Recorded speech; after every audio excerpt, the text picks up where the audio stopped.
I am here to present what I believe is the most generative program in the world. Okay? So most of the testimonials I'm going to talk about are on our landing page. It's kind of hard to see here, but the Instant Impact landing page. If you're aware of a more generative program, please let me know about it. Okay? So Instant Impact, let's see if this works. Awesome. Instant Impact is an executive coaching program done through video in a master class style. And it's given to elementary through high school teachers. Now, you've heard Chuck say this. I believe that generativity is safe and creative. It involves both those things. First, you have to be safe. With this program, the teachers and the students instantly felt connected, understood, known, and respected. The creative part of this is that basically the teachers were excited to go to work. It was beyond engagement. Now, I'm not sure about where you worked. Maybe they let people take 3 months off every year because they're so burnt out. Okay, maybe they go, yep, go ahead and take 3 months, it's mandated, you're just so burnt out, you can't handle it. Now, some of the teachers we're dealing with, they deal with students that have emotional behavioral disorder with diagnosed mental issues. Those teachers quit the profession every 4 years. So we're talking about a group of people that are so burnt out that when they took this program, they finished the school year with more energy than they began. If you watch the testimonials, there are teachers that are afraid to go on spring break and summer vacation because they're afraid they're no longer going to be able to have as much energy as they do at work. So, what we also did is we were able to help immediate and permanent behavioral change. And if you think about it, that is really everything is behavior. Everything that bothers you is your behavior or the behavior of somebody else. We show the teachers how to instantly fix that, permanently and instantly. And that dissolved a lot of issues. If you watch testimonials, physical health, happiness, avoiding burnout, addiction, depression, suicide. We removed anger. You'll see teachers say no arguments. We had 5th grade girl self-diagnose and self-treat her anger issues, as well as students above 5th grade. Why can't adults do that? This literally prevented violence. We had 3 kids using these techniques. Everything in their body is trying to fight. They're peacocking, they're doing all this stuff, trying to start a fight, and they could not fight. This could end all the violence issues, like that. Preventing abuse and stuff. It created leaders. You'll see testimonials, teachers saying, my students are teaching other students. Created leaders at home. Middle school students are going home and fixing family issues.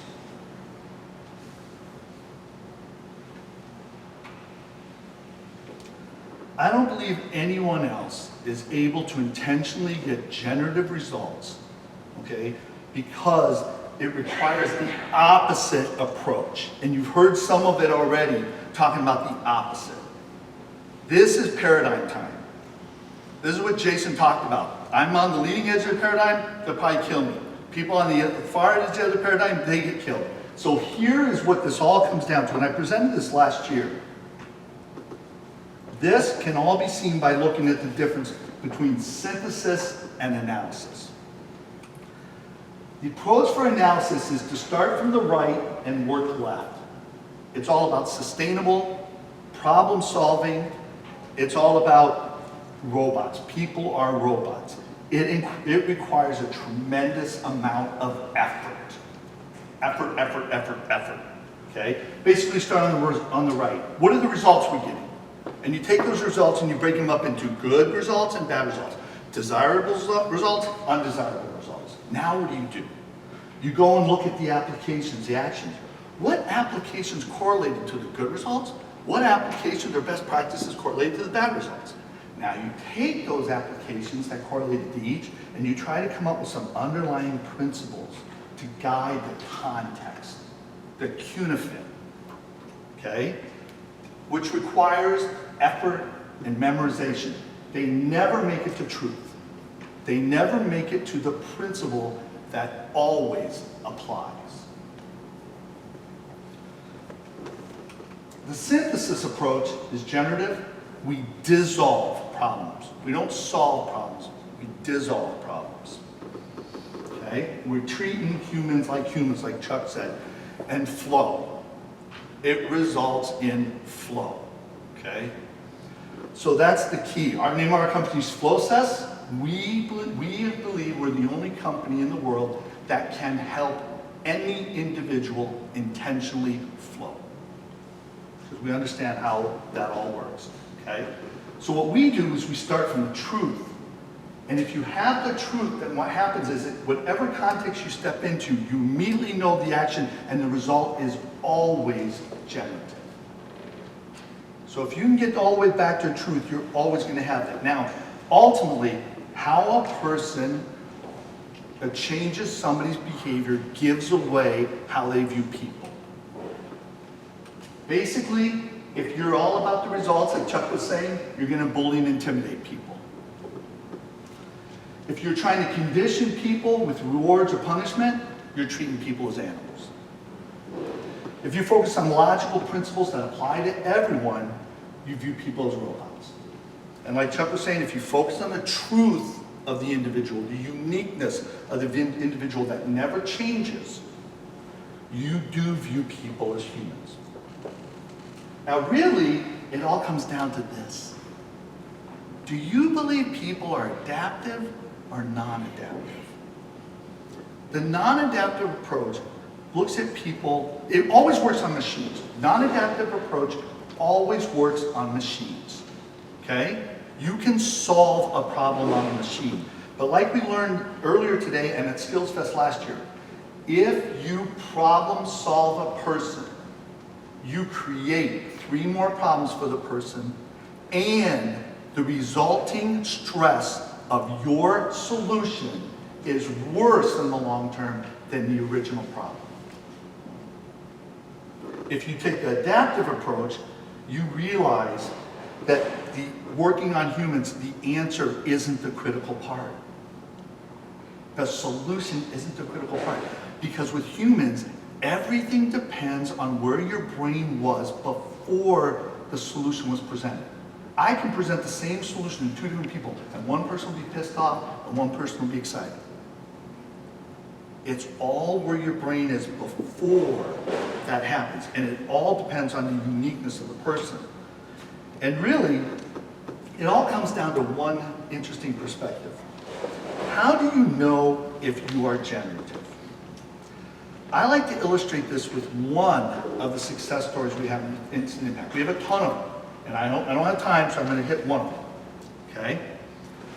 There was a student, and in the first 3 months of class, he experienced 88 restraints and seclusions, or seclusions. So a restraint is when the teacher puts her hand on the kid, and it's labeled as abuse. A seclusion is when they put the kid in a room, close the door, he's all by himself. There are some places that do label that as abuse as well. The student was transferred to a teacher who had our program. We were able to lower that number by 80%. Now, how did that make you feel? Did it give you energy? Did it make you want to tell others? Well, it turns out we didn't lower it by 80%. Actually, the student was moved to a teacher who had instant impact training, and for the rest of the school year, 5 months, the student experienced 0 restraints or seclusions. Z-E-R-O. Now how do you feel? It's interesting. Chuck talked about how hard this is. Humans are adaptive, and the solution doesn't matter. It's where your brain was before I mentioned that.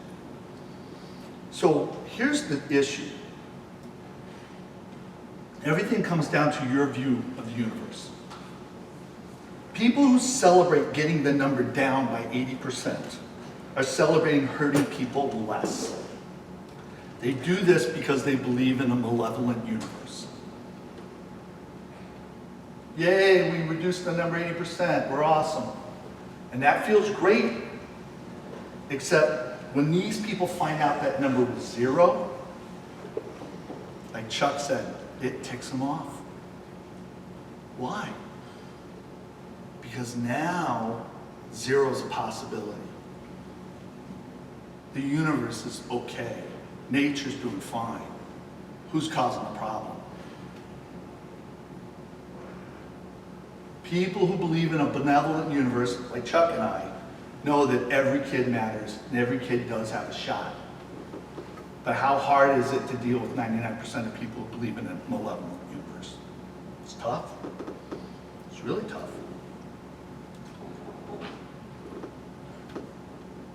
I'll say it this way.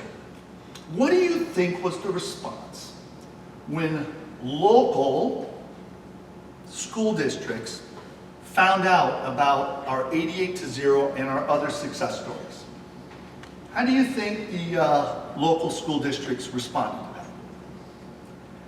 They called up the school we're working with and told them to stop publishing the results. In fact, I can't even mention the school we work with because the person who's in charge there doesn't want these results to be public.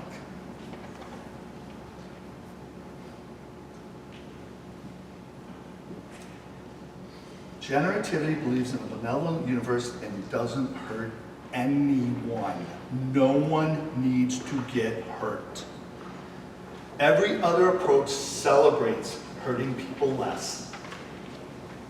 You know, when people tell me how to write a book, I just laugh because I think you have no concept of what truth is. Because if you really had the truth, you'd realize it pisses people off. It's a paradigm shift. You know, instant impact is taught by my best friend, Jonathan Fries, and myself. And how we met is kind of an interesting story. 10 years ago, next month, I get a call. John Lenhart, how can I help you? This guy goes, my name is Jonathan Fries and I have one question for you. Who the bleep are you? How do you respond to a question like that? You see, I did write a book 12 years ago. And it helped people get off antidepressants, bipolar medication. And a lot of pastors took offense to the book because they had to admit that church was making people depressed. You see, the people we helped all went to these churches. In fact, a lot of the people came from a very large church that Jonathan attended. How do you think those pastors responded to the truth? One pastor made it his mission to misrepresent my book because a woman in his church who had been depressed for 7 years got off antidepressants by just reading the manuscript.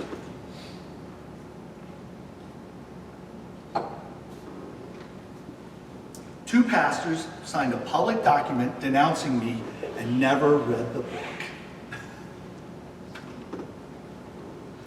Jonathan's pastor made a point to actively tell people, do not get help from John Lenhart, even though several people in his church had gotten off of antidepressants working with us. So here's the thing. I had heard of Jonathan Fries. He is a rock star, literally a rock star. A member, a drummer in a band who signed a recording contract, and their producer is a guy who won a Grammy working on one of Adele's albums. So literally a rock star. We all knew him in this region 10 years ago. What I didn't know is people told him to never talk to me. They didn't want him to get help. So my response was to say, what was my response to who the bleep are you? I said to him, it's interesting, Jonathan. I have a friend who's a marriage counselor. And it came up, the issue of what's going on with me. And 2 weeks later, when they came back, the marriage counselor said, you know what?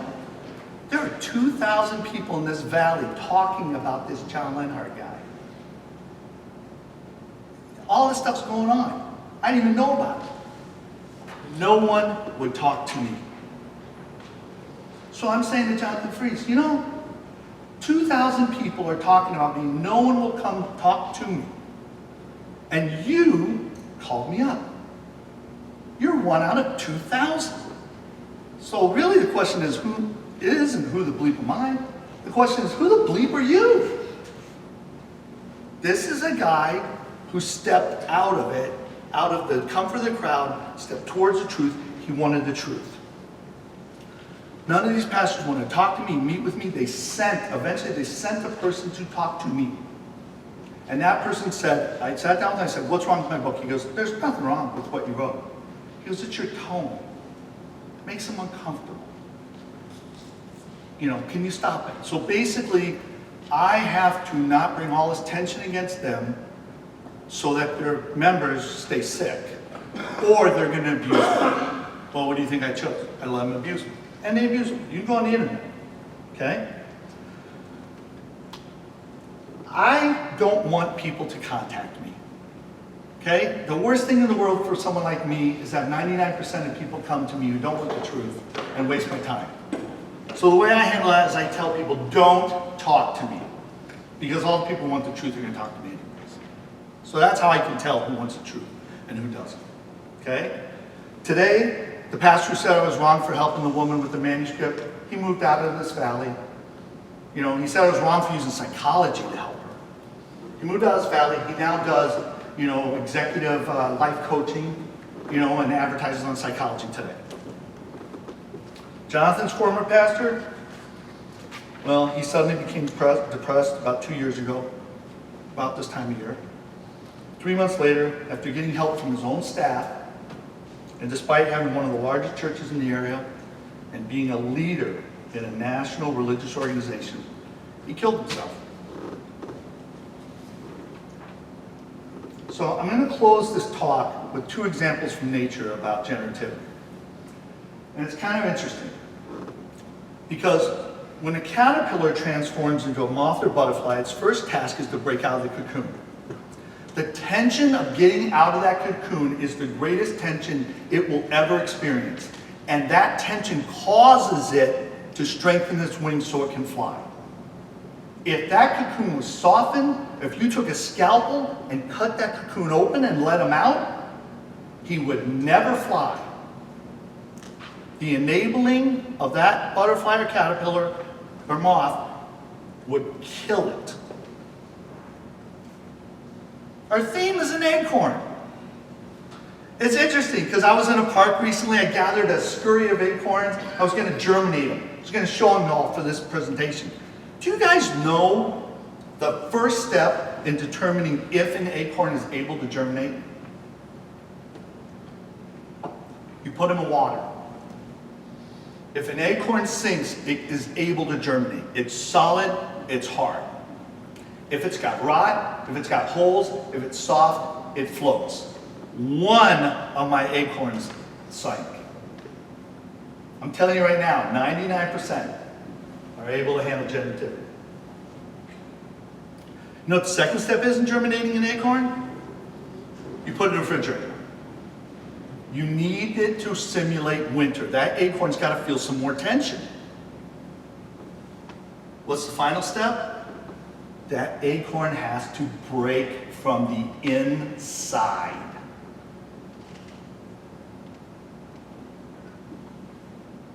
Notice, if a person helped an acorn avoid tension by warming it or softening it, the acorn wouldn't break from the inside.